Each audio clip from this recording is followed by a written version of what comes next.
m'appelle Paul Dodimpoyo, frère de la communauté du Chemin Neuf. Je viens de Kinshasa, en République démocratique du Congo. J'ai 43 ans. Mon chemin avec le Seigneur a commencé avec la communauté pendant une retraite de la mission jeune à Kinshasa.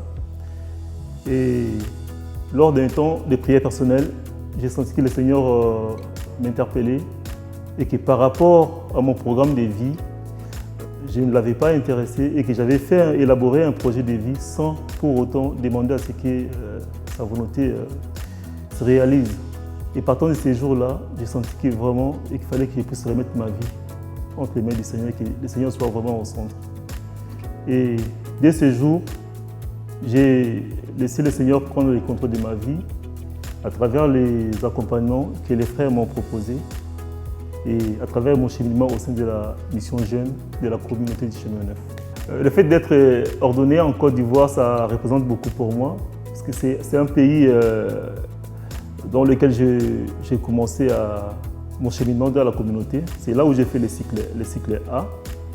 Donc il y a eu des liens tissés avec des frères là-bas, des frères et sœurs, et que ça me fait vraiment du bien de retourner là-bas pour vivre ce moment.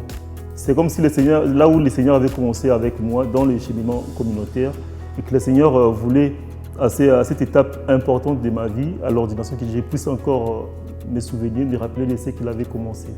Rien que par rapport à l'histoire de la Côte d'Ivoire, par exemple, c'est un pays où il y a une forte communauté musulmane, il y a une forte communauté chrétienne également. Donc c'est déjà un lieu de rencontre, un lieu de dialogue, surtout la question du dialogue.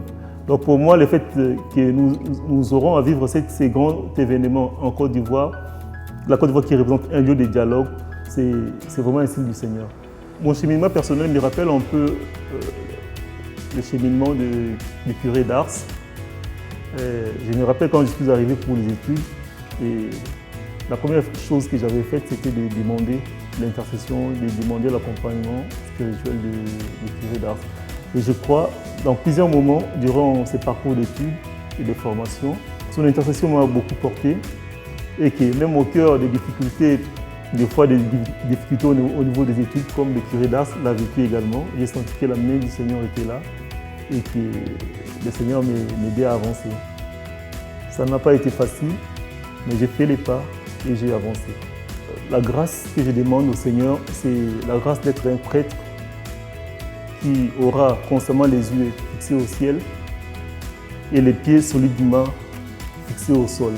C'est-à-dire que je sois un prêtre qui sera constamment dans la prière et en même temps un prêtre qui sera à l'écoute des différentes questions qui vont se poser dans la société.